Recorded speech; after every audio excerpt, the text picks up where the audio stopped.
about art galleries at the time of pandemic, and I will do so in a few seconds. First, it's my honor to give the floor to Ambassador Raffaele Trombetta, who's actually hosting the event. Ambassador.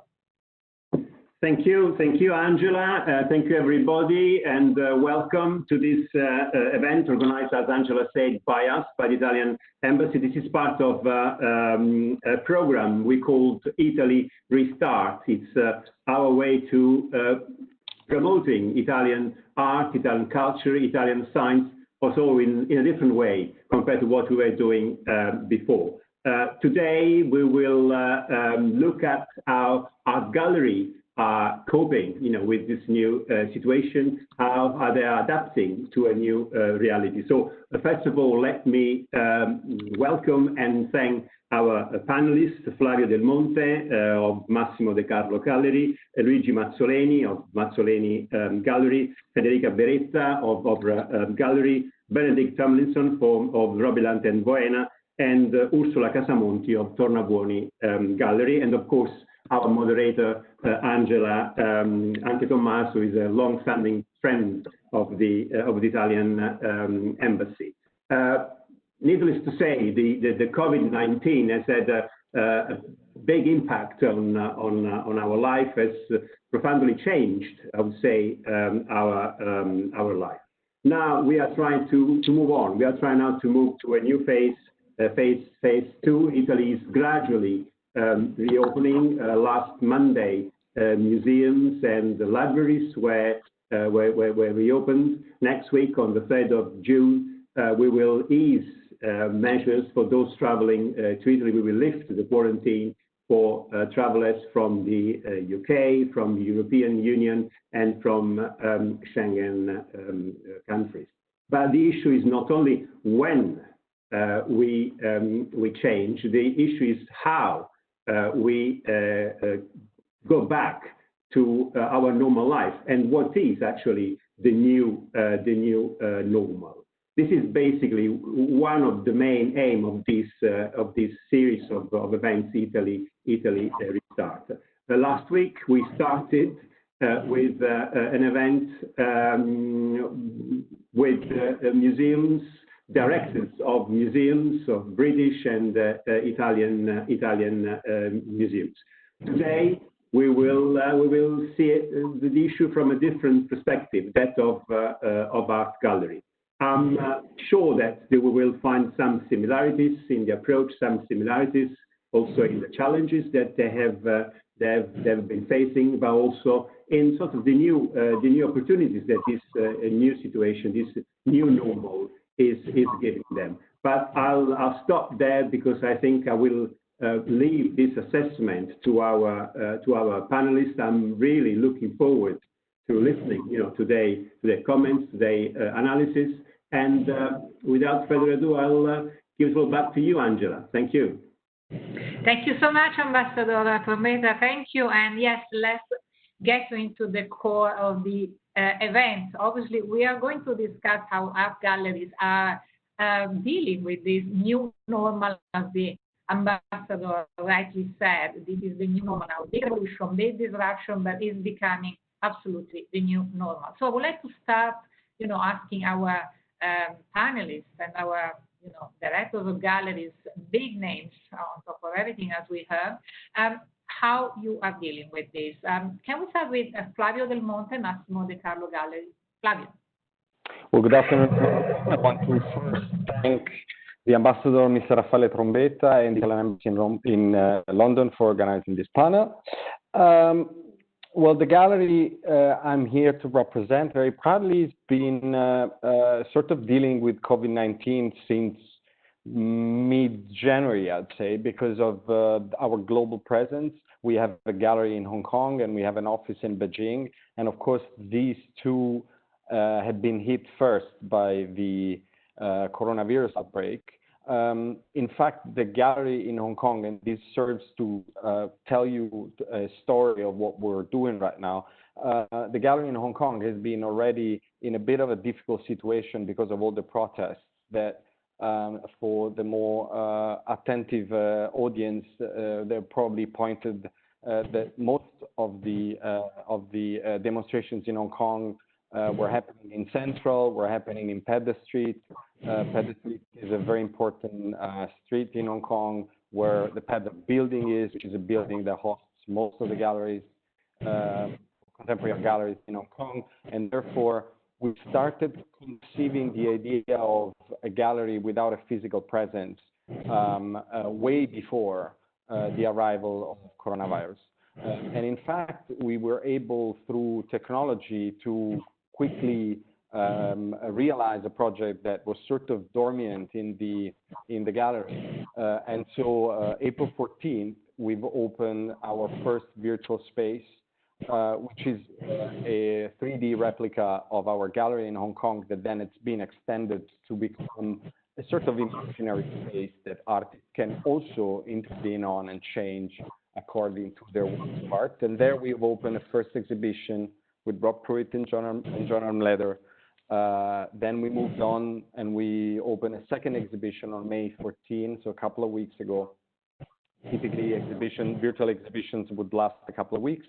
With Lee Keat, who's a local artist, an artist from Hong Kong, which for us was important also to give a sign of community support and to also give different opportunities to the local artists that somehow have been, in big trouble during this, for them, even longer than for us, lockdown. And now we're heading, still with our V-Space, with our virtual space, we're heading towards a project we're very happy about.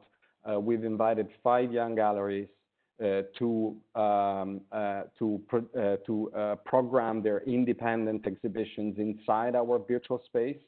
And so from June 9th throughout the whole summer, we will present in our space younger galleries with younger artists, sort of trying to expand the visibility of them through the internet. But we've also embarked on a great number of digital projects, including projects on Instagram. We're, for example, today launching a weekend with Alighiero Boetti. We sort of found in the internet the energy to keep supporting our artists, promote the work, and bring together a program that, of course, doesn't represent and cannot be cannot be as good as going to a physical gallery and enjoying and experiencing an exhibition live. But at least during these 3 months of global lockdown, have given the possibilities to artists, collectors, critics, and the audience to be part of the art system and the community. Let me just say that in fact, there are good signs of hope. Last week, as the ambassador was mentioning, last Monday, we were able to reopen one of our 2 galleries in Milano, with many limitations, of course. We're only open by appointment. We need to take the temperature of every visitor that comes in. We need to sanitize every day and so forth. But the response by the public has been quite amazing. And we're very happy to be able to reopen our doors again. And we look forward to do so in London as well. Hong Kong has also finally been reopened. So slowly things are moving on. Thank you, Flavio. And I suppose that this is more or less the same experience for all of our panelists, actually. So I wanted to ask Ursula, in this case, for the Morning Art Gallery, did you have the same experience, Ursula? I mean, are viewing rooms, virtual fairs, really working? What was your personal experience? For there was a great experience because as Flavio, we were a little bit very slow through the website. We didn't improve too much the work on remote. So for us, it was a challenge. So we start to improve our website, give more attention to Instagram, Facebook. We created some viewing rooms so in our website. So what does it mean, viewing rooms? We did it. What does it mean? That you have to create a study of an artist, or focus of an artist.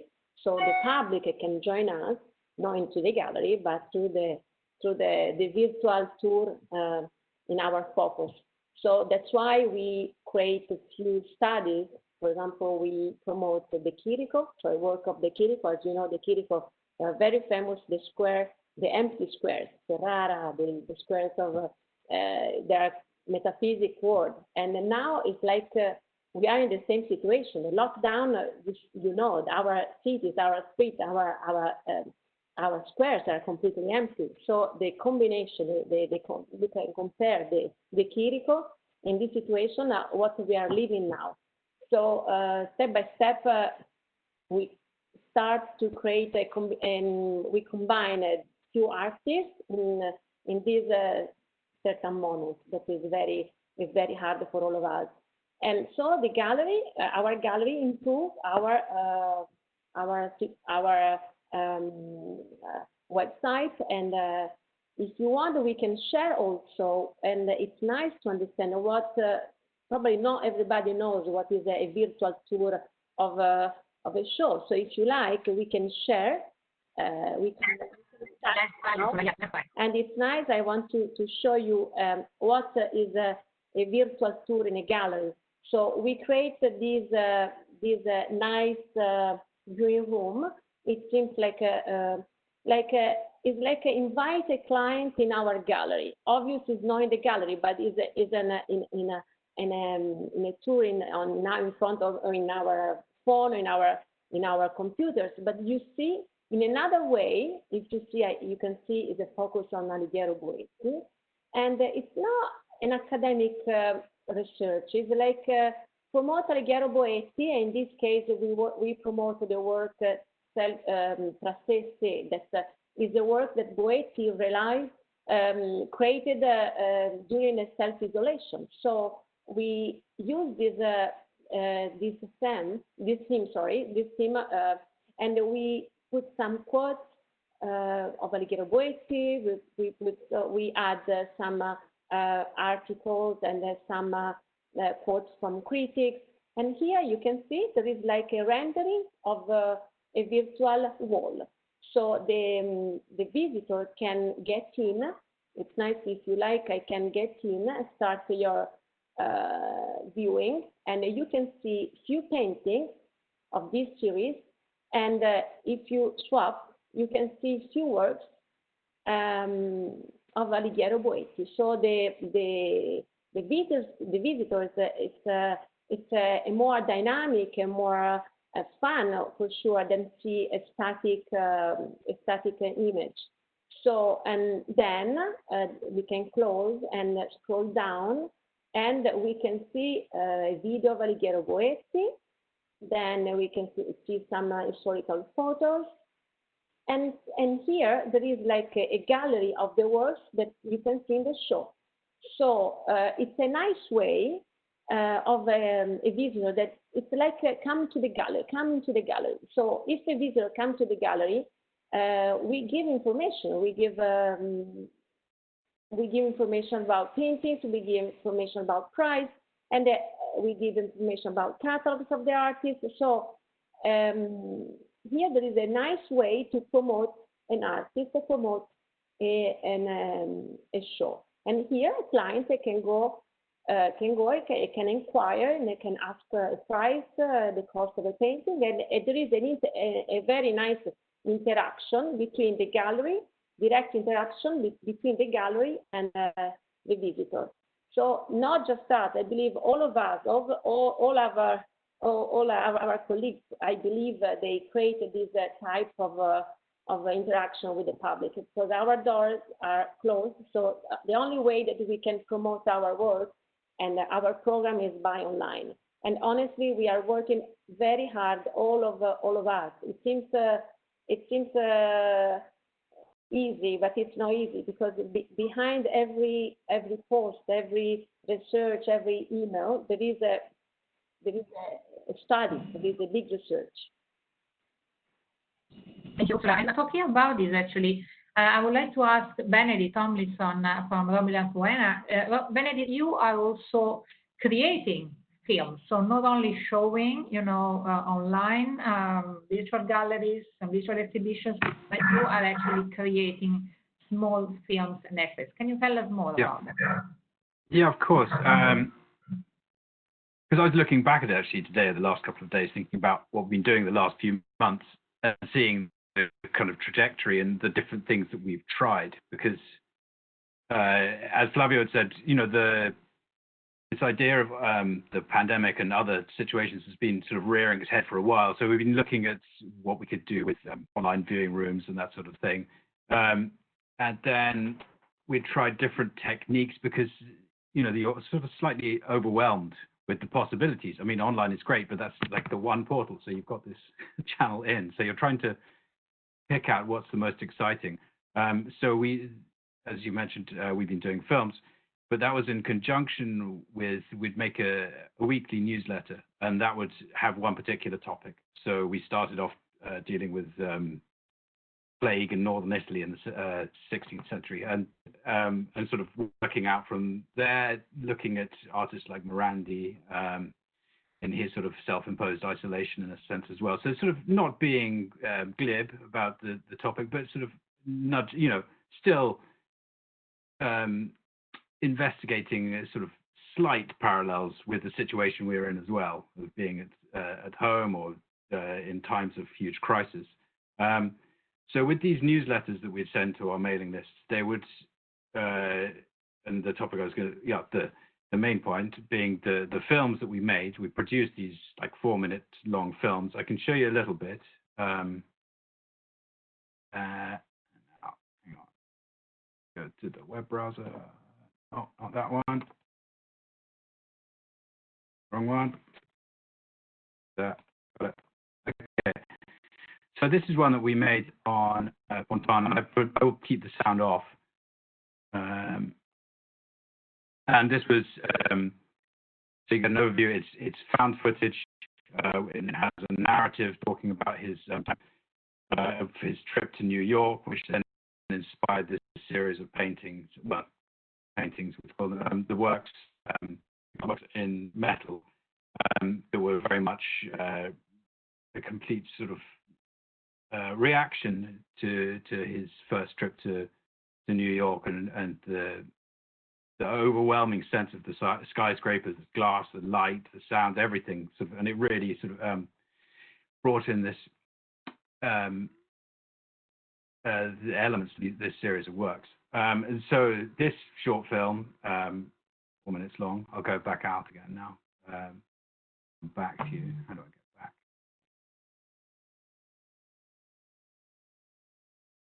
Where are we? Sorry. And I have to find you again. How do I get back in here? Close. You okay? Yeah, I got it. Stop sharing. Oh, yeah. Stop sharing. So thank you, Benedict. And I wanted to remind our audience, if you like to ask questions, you're welcome to do so.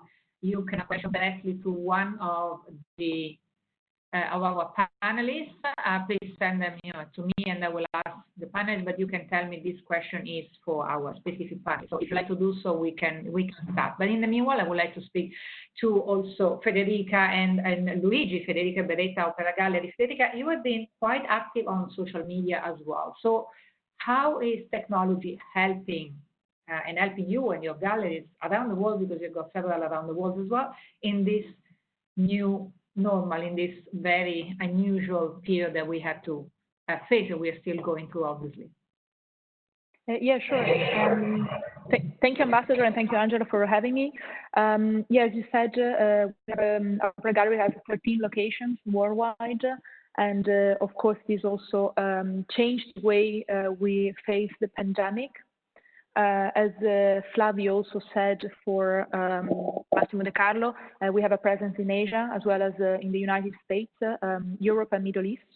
Therefore, we actually could prepare in advance, right from the mid-January for this pandemic. And we actually, as Flavio said, embarked into different digital projects. I think that maybe the two most relevant ones are our viewing rooms and our stay-at-home campaign. So to answer your question, for social media, yes, we've been very active, and somehow we also wanted to highlight what's the beating heart of the art world. That, of course, is our artists. And the artists actually responded very enthusiastically to our requests. They've been sharing their thoughts, their videos, their photos, and I think, yeah, that really motivated them to keep going, to keep producing. And I think that in this moment of confinement, after this moment of confinement, we're going to see some fantastic works. The other project is, as I said, the online viewing rooms. Of course, other galleries have been working on that. For us, like, our goal, of course, was to show the variety and the diversity of opera galleries inventory. Therefore, we decided to create viewing rooms with a solo show of masters such as Marc Chagall, Pierre Soulages, or group shows. For instance, our American Icon online viewing rooms that showcase the works by Andy Warhol, Keith Haring, George Condo, Alice Katz, Tom Westerman, amongst others. And as well as some contemporary artists, some artists that are actively thinking about and the repercussions of what's happening right now. So Andy Dancer, and actually you can see the viewing room on our website. Today is the last day. His exhibition is titled A Moment of Reflection. So of course, he's about, of course, he's portraying, he's capturing moments of intimacy for humans in this hard period.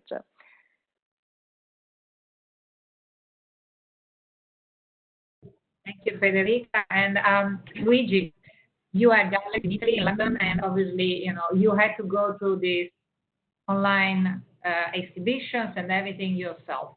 A question for you is, what do you expect now with this easing of the lockdown measures, with the reopening? You have seen already something opening in Italy. Is it getting any better for you? Is it changing? I mean, are you forced to go back to the, to what it was before, or you think the future of our galleries is going to change anyway?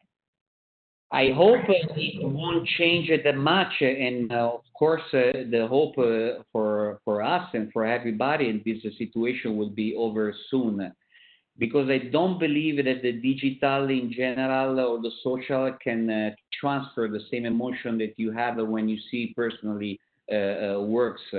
The core business of my gallery, since my father started the gallery in the early 80s, was always focused on the modern art, so historical artists, and the emotion that you have when you see work from De Chirico, from Balla, or even actually post-war Italian artists like Fontana or Burri, you have to see in flesh.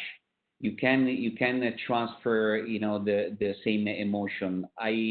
I don't believe the virtual exhibition will take over the exhibition in the gallery or even an art fair, because as everybody knows here, all the panelists, I'm sure agree with me. Actually, most of our business come from art fairs, and art fairs is the place where you connect to the people, you meet the new clients, you are face-to-face to them, you explain a work, you see the reaction of a client, and then you start a conversation with them. So, we try, of course, we use our social media. We are working on two initiatives. The first one is Mazzolini Diary, which is a project that started actually after an exhibition we had in Torino for the 30 years anniversary of the gallery. So every week we post on Artsy, on our social media, 3 works, and the people can access to the works. So they can see, some videos. They can see some interview of the artist. We're talking about historical artists actually for what is regarding the Mazzolini Diary. so most of the artists are passed away. The other project we are doing it's the branch, which is more focused on the contemporary artists. We start actually with Massimo Vitali, where last year we had a beautiful exhibition in May in the gallery during Photo London. So the idea was actually to keep going in this direction, and every May doing a photographer. This year was the time of Melissa McGill, but unfortunately we didn't have any chance actually to show her works. I would love actually to share with you the video she posted during the brunch we had a few weeks ago, because I think it's nice to to show to the people at home and the people that are still in lockdown, because some cities and some countries are still in a heavy lockdown, actually to show the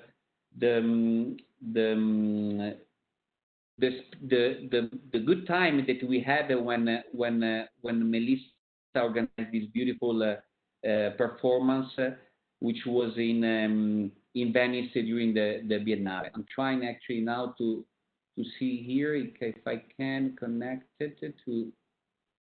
Hold on a second, to everybody. Oh yes, here we go. It's a bit slow.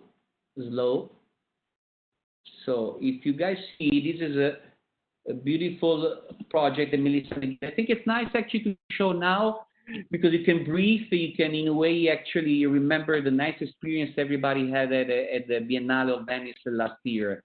This is a project that she did. She painted each sail of the boat with different red pigments. It was 52 boats, so each boat has 2 sails. And it was actually a very great performance. So she's not a photographer only. She's a poor performance, like this beautiful project that she had in Venice. She spent almost 2 years working on this project, and the idea was actually to bring the works around this performance to the gallery in May. So we thought to do something like Flavio told us actually, and then I'm curious to hear from him if how actually the exhibition went.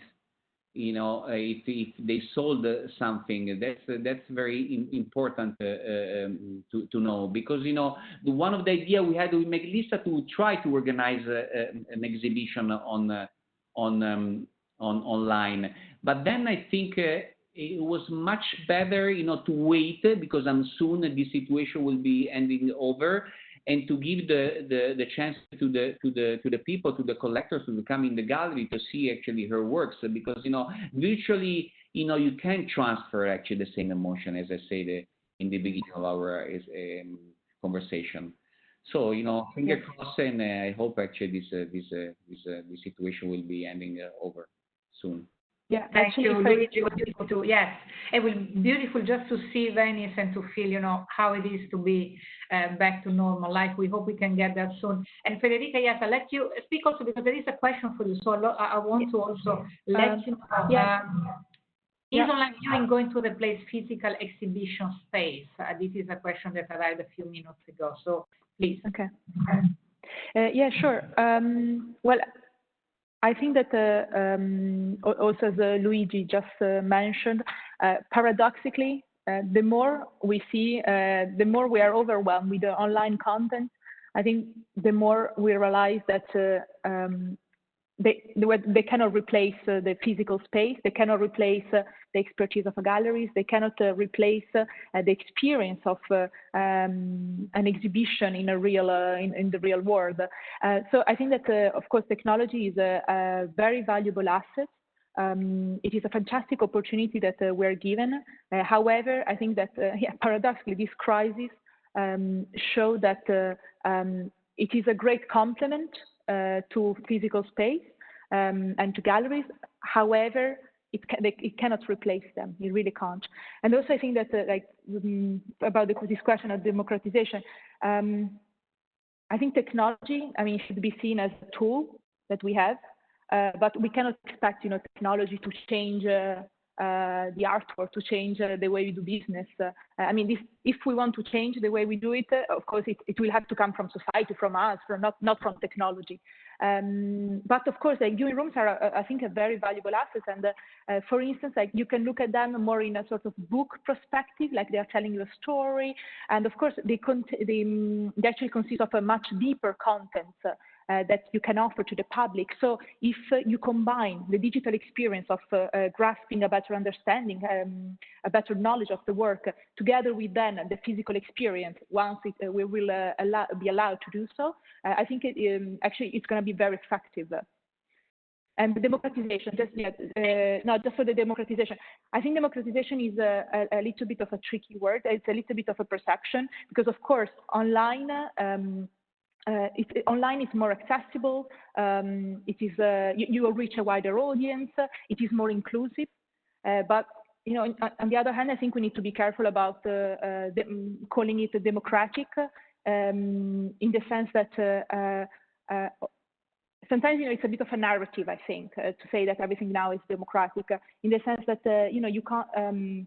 There are still issues that are offline, that are simply replicated in the online world, For instance, like the visibility issue. Of course, like everyone now can publish, can produce content, but who actually sees them? So in reality, it goes back to who can afford, who has the resources, both the human and financially, to create these engaging contents as well as to promote them.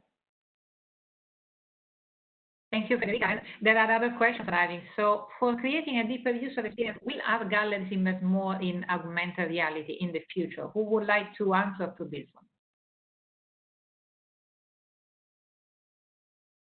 Flavio, do you want to answer to this one, please? With pleasure. As Luigi was saying, if you did sell anything. Thank you. I think we're in a great time of experimentation. And any crisis brings a resource, which is, you loosen up your defense somehow and you try different things. Experimentation is something not as common in the art system. Paradoxically, we live in a rather conservative world. And therefore, moments like this, where everything is sort of paused and you need to bring up the energy, you need to be connected with your audience, you need to also stimulate your artists, become an incredible resource to literally experiment different points of view and different angles.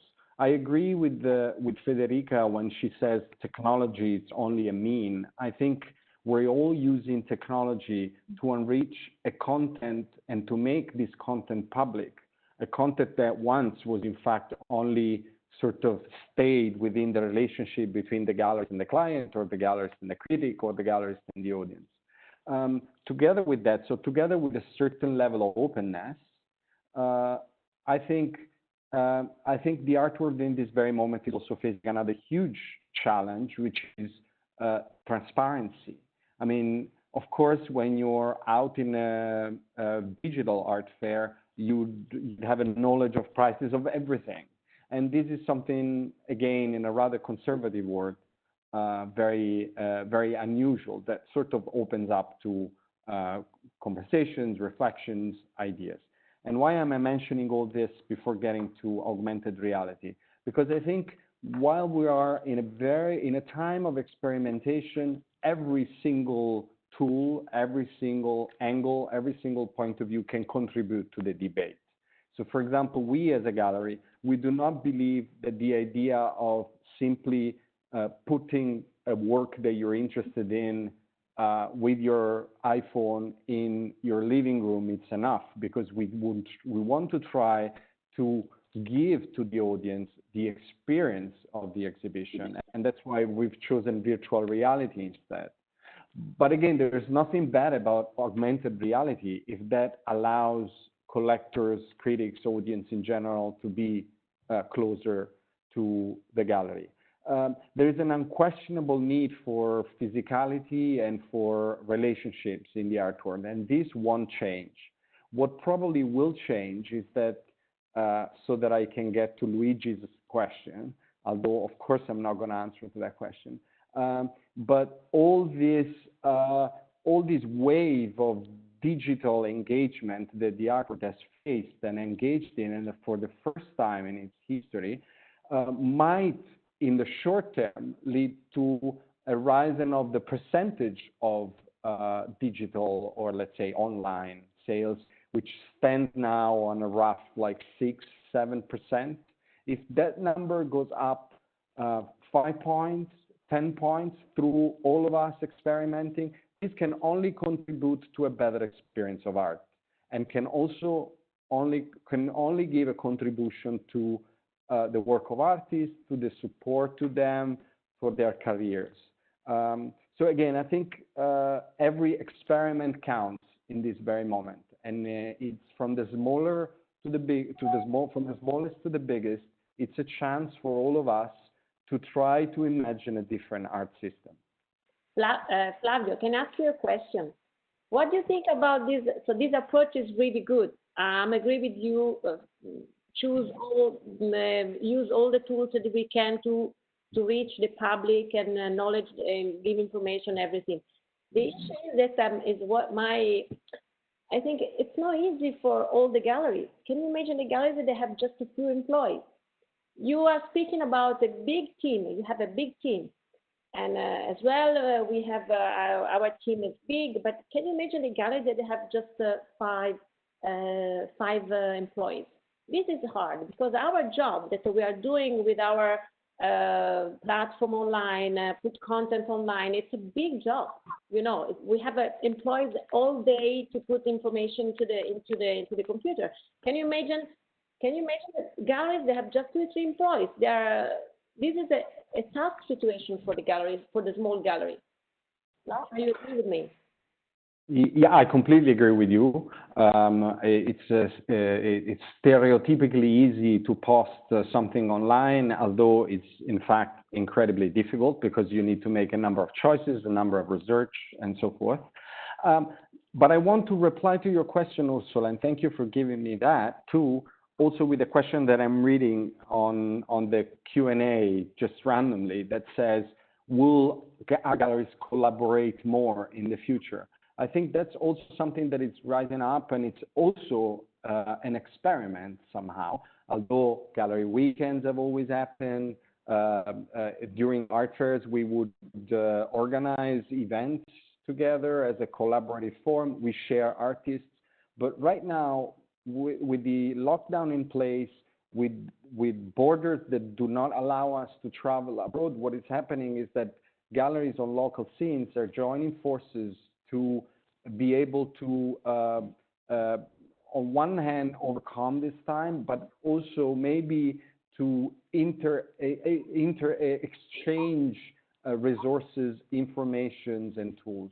So I think that's also something that it's always been there, but maybe we've forgotten that we're a community and we need to work together. The struggles of a younger galleries are also our struggles, because every single part of the system has a reason, has a meaning. So in that sense, I think collaborating, sharing information in all different forms. Many cities have organized themselves. There's a new platform in LA. London is just almost announcing a project. I don't know if it's public yet, but anyways, it's upcoming in a couple of weeks. A collective group of galleries working together. Milan is also trying to do something similar, and many more that I'm forgetting. I think it's important to share. So this is a good point also, because something else that I would like to ask any of you is, have you had the experience of art scene like comfort, so the healing power of art in such a difficult period for everyone? Have you noticed a change in demographic, already said, but also in the way people approach art? can it be seen as something that gives comfort, that helps people to go on? In my opinion, Please. in my opinion, what happened to us, I can tell you my experience, but of course we need to adapt our business. We need to change our model of business, in this situation. So we, thanks to the digital, of course, to the social in general, we've been approached by collectors, young collectors, for example, recently in the last couple of months. I can say that actually, it was nice actually to get in touch with these people. And for sure, we'll as soon as we have a chance, actually, we'll meet in person. I can say that this is going to cover actually the cost of an art gallery in total, because this is not a chance. But I have to say that the good things that we've been approached by younger people. Maybe people, because since I joined the business of my family in the 80s, I remember most of my friends were a bit scared to come to a gallery. They thought it was like a place, like going in a museum or even in a church, where it was actually, there was a bit. Shine to come and make a question. The digital, in the social, in this way, in this moment, help everybody actually to get in touch with an art gallery. Much more easy, So there was no walls between the people, and they get very, very easy in touch. So from my experience, we made a couple of sales, which is not only about the sales that we made, but it was nice actually to see the change of demographic from the collector. This is my personal experience in the last couple of months. Which is definitely a very interesting point, because obviously we have seen it in many museums, famous museums around the world. We've seen it with the Metropolitan Museum of Art in New York, with many museums. Now they're letting people in, literally, but for free. So there are lots of people who cannot go to that specific town, the specific museum, who cannot afford to spend, $20-30 for the ticket, and they are going in, visiting this. This has been a great success, and this is on all kind of art. But let's say with galleries, because there is another question here, and is what is the plan for London Art Galleries for the next month? And I would like to ask this to Benedict, actually, because obviously you have galleries in Italy, in London. What's changing now? What is the future? Mostly in London, since things are still in lockdown and still be complicated. Well, yes, we are still locked down now. What, can you hear me? Bad feedback. But it's only been recently announced, in the last few days, that galleries can open properly from the 15th. Initially it was going to be the 1st, but now the 15th. So we're going to do that, and I mean, we've been having conference calls all the time between all our colleagues and trying to work out what we'll do when that happens and what that means. I mean, obviously, with the Milan gallery, that's already been reopened. But was it one of you was saying also with your galleries as well, the social distancing and the laws that you have to do, that means it's complicated because you have to time slot it, but it means you have a much better interaction with the people who come, because they're very much wanting. You don't just have a stream of people. They have to, it's almost by appointment. But how it's going to happen over the summer, I don't know, because the traditional way of the art world, of everything just shutting down in the summertime, whether we sort of push through and think about doing more things through July and August, because particularly in London, once you have the auctions at the sort of beginning of July, once they go, everyone disappears, for sort of 6 weeks for the summertime. But this might be a good opportunity to do some more ad hoc exhibitions, to rehang, just to, and maybe my colleagues won't be so happy about doing this, but using August as well, because I don't think people will travel so much. I mean, I know I'm not going to be doing the usual sort of longer trips away. So we'll see a new art season in the summer, where it becomes a slightly because it'll be more casual. It'll have to be slower. You know, you won't be able to do big events. It'll be more like sort of private viewings for individuals constantly, and sort of rotating stock in all the opportunities that we missed out on, because everyone's had all these big plans for exhibitions, and especially art fairs that I don't know how many we haven't done in the last 3 months now. It's many, say. A few, So, yes, a few. And actually, I wanted just to connect to one of the questions here. Do you think that art fairs are going to be physical and online? I mean, we know that at the moment a couple of big art fairs are being confirmed for September, October. They will see, we will see if they will be confirmed going on. But let's say that they will go on. We're talking about the Frieze, Art Basel, and everything. But also, do you think that we will continue to see these online, proper online art fairs? Personally, yes, I think so, but I suppose it will be scaled back somewhat. I mean, we haven't done the one, so I couldn't speak from experience. You said, Flavio, you did, which one were you in? I can't remember. You've done 2, okay. So, but looking at the results, I don't know how much people are selling overall. I mean, there's always speculation with any art fair about the sort of return rate of success and so on, and whether things, people buy things, post the fair and all that sort of thing. But people still sort of enjoy the art fair experience. I don't want to say that I've missed them, but there is a certain element of it, but it always comes back to this idea of interaction with a person, to do business, because we might sell things online and via the website and via how these means are, but meeting your clients face to face, that's never really going to change. That aspect of it, that's the key thing that we're missing. And maybe there is something about, I mean, I don't know as well, because how do you do the sort of the VIP experiences, the VVVIP experiences? I mean, that's not going to work with a virtual fair so much, perhaps.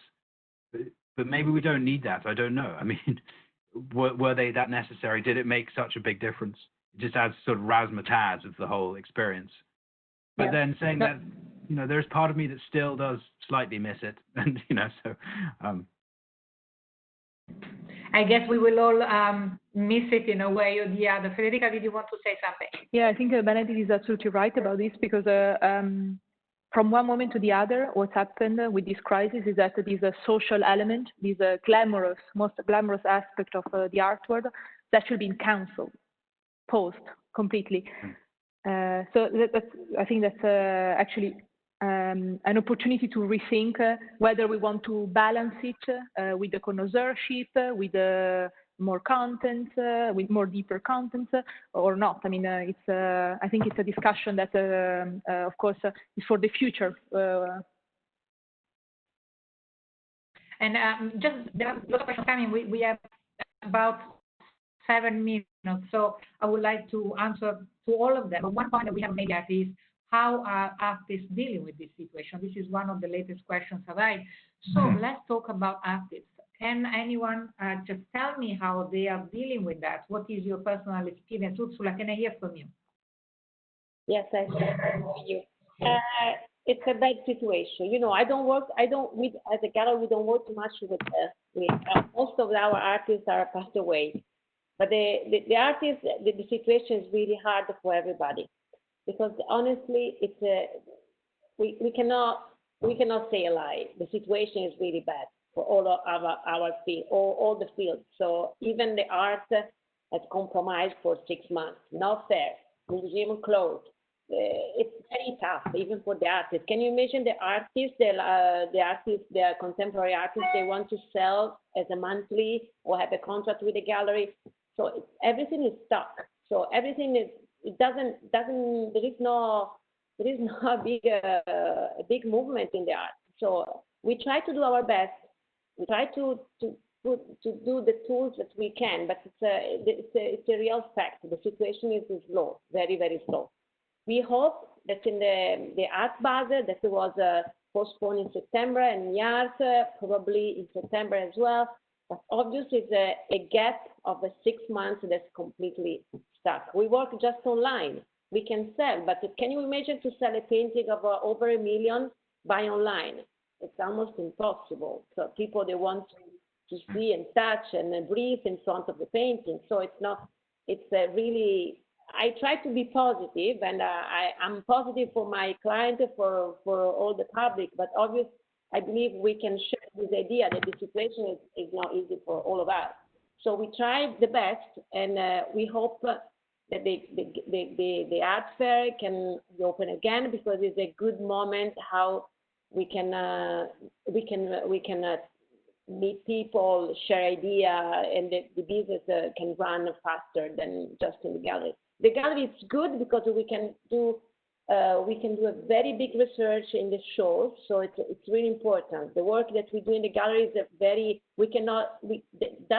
can exist art or the business of art without the galleries. So our job is very important in our world. So it's nice to see and nice to work harder, and we try to organize a big exhibition for October for autumn season, but even the auction. So it's a big work that we have to restart.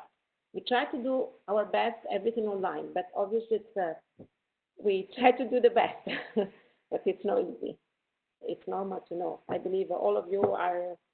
We try to be positive. Thank you. Yeah, what I can we got another couple of. Yeah. I want to just say one thing. So what is very hard for Please, yeah, very briefly. What is very hard for me actually to do plans. Let's say most of the time, we plan an exhibition in 6 or 7, 8 months or 1 year. So now it's very hard for us actually to organize a plan to do shows actually next October, for example, which is for the London Gallery, it's one of the busiest time in the year. So we don't know what to do. This is the real problem. So we will definitely postpone actually any bigger show until 2021. This is we need to do it, and then we'll see what's gonna happen. But no plans. That's very tough for another galleries, in my opinion. That's a very good point, actually, how to plan ahead and what's happening in the future. As I said, another couple of questions. I would like to get them all before we say goodbye. This question comes from London Trade Art. What do you think about collaboration between the art players in these challenging times? Which are the ways to join forces? We said something about it a few minutes ago. So if you could give me just a brief answer about that. Who would like to go? Federica, can you tell me what is your take on this? Yeah, sure. As Flavio was saying earlier, there's been lots of cooperation started. For instance, David Zwirner actually published a platform in which several young New York galleries were showcased. Of course, it's fantastic. It gives lots of innovation and experimentation to the sector. Then, yes, in London, they're doing something quite soon with Sedicoli. And then, there are so many actually collaborations right now that are taking place. And of course, the more the merrier. We're all facing the same troubles, the same problems.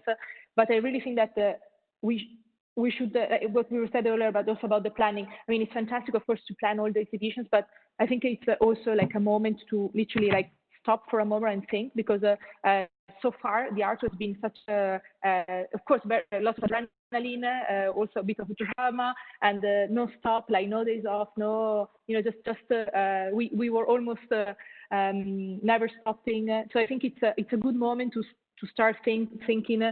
What do we want to do? What's relevant to what's relevant to the audience now? No, what do we want to do in the future? I can see. I think someone just asked about the role of the gallery and the gallerists. I think that's a great question that we should answer to right now in this moment in which we have time to think for the probably first time in years. And I think that, as we said earlier, the gallery, of course, is always going to be the physical space in which we create an exhibition. But what we can think about for the future is what sort of experience do people, our audience that is becoming more and more tech savvy, what do they want to see? How do we engage them? And as a gallerist, I think like our role as a guide will continue in the sense that even with during like in the offline world, of course, it's essential like the expertise that we can offer to clients in building their collection, but also in the online world, it's even more in the sense that like in the online world you have a notion of information. You are overwhelmed by so much content that I think that the galleries has really the role to filter, to act as a filter, to act as a guide, to provide some guidance. It's the same if we make like a parallel with with journalism, Angela. You mean if you want to read something about the UK, you will first go to read the BBC, Guardian, Times, or whatever. So like a mainstream media, no? Like someone that has a degree of expertise, the same way in which galleries are for the art world, I think.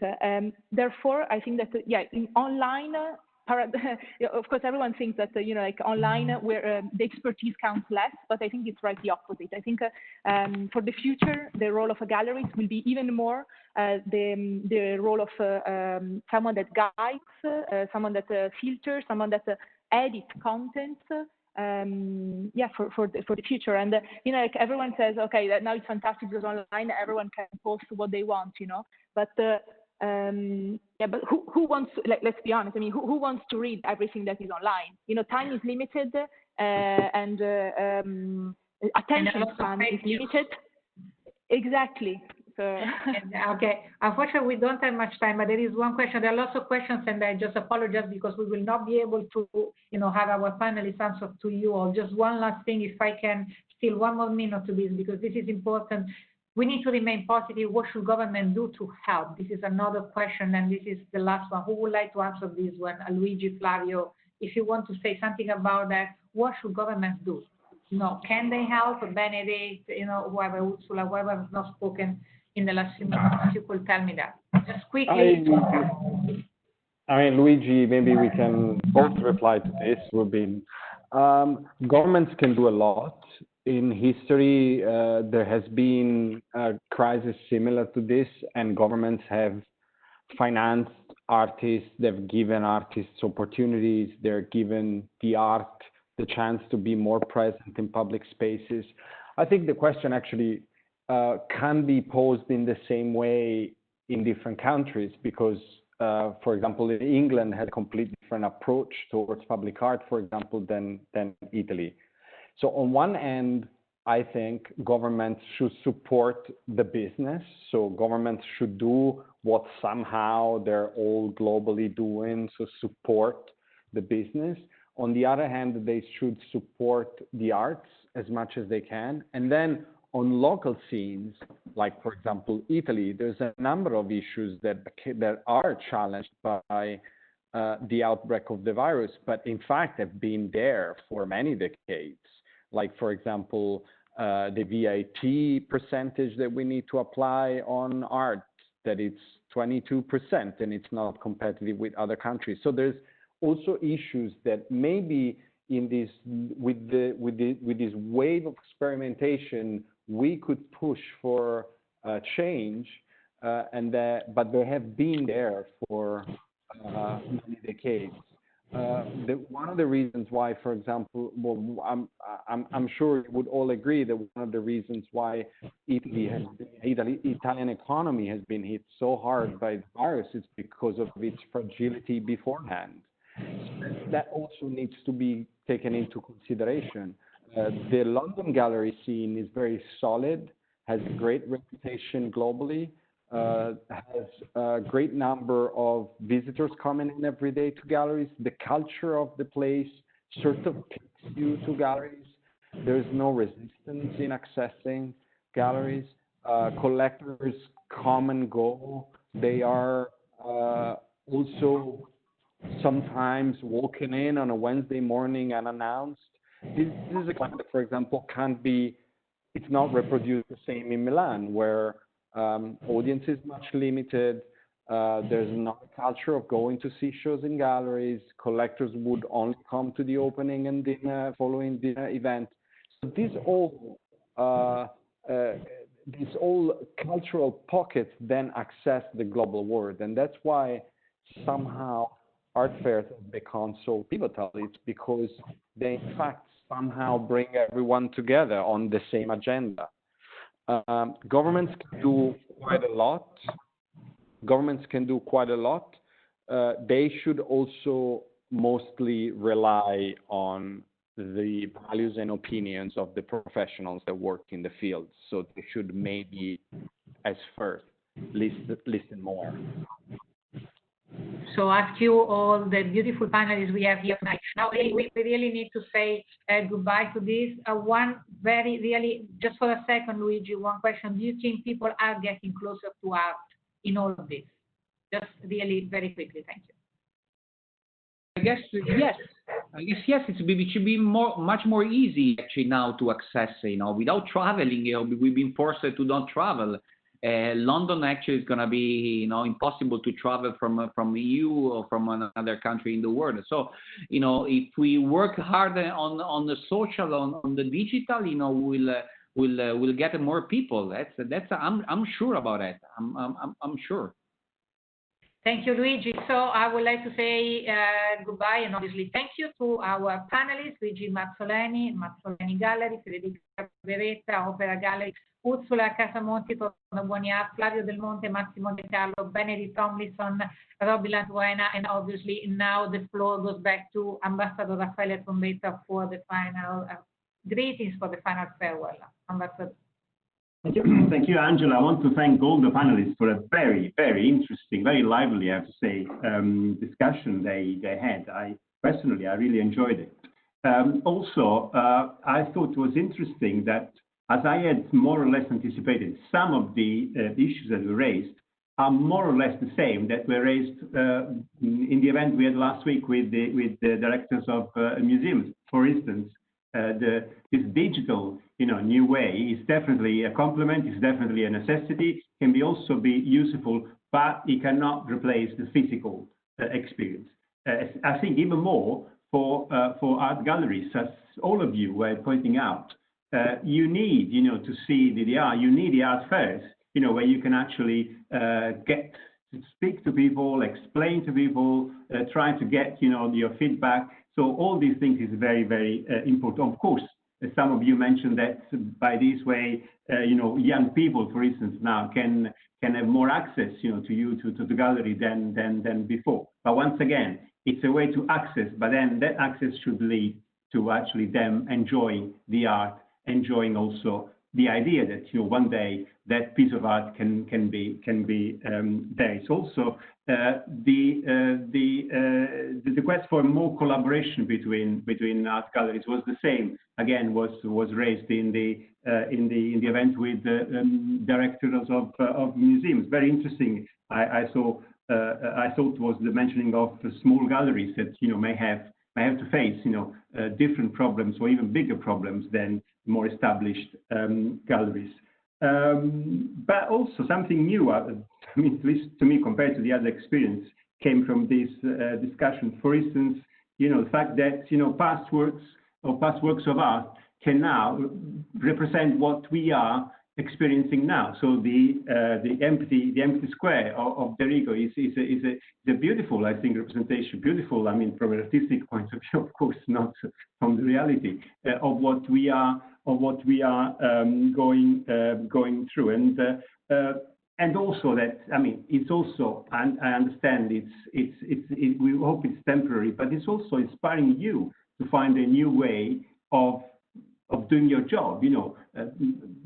Some of you were mentioning the fact that you are more focusing on artists, more studying artists. So making sure that in this way you can better present an artist, even if it's only a visual. And many other thoughts came, and very, very inspiring. So I really want to thank all of you. Angela, thank you very much, as usual. A perfect way of moderating this panel, and I welcome our more people who joined us to our future event. We will have more events in this program of Italy Restart. Thank you. Thank you. Thank you. Thank you, Ambassador. Thank you all our beautiful audience. Thank you. Bye-bye. Thank you.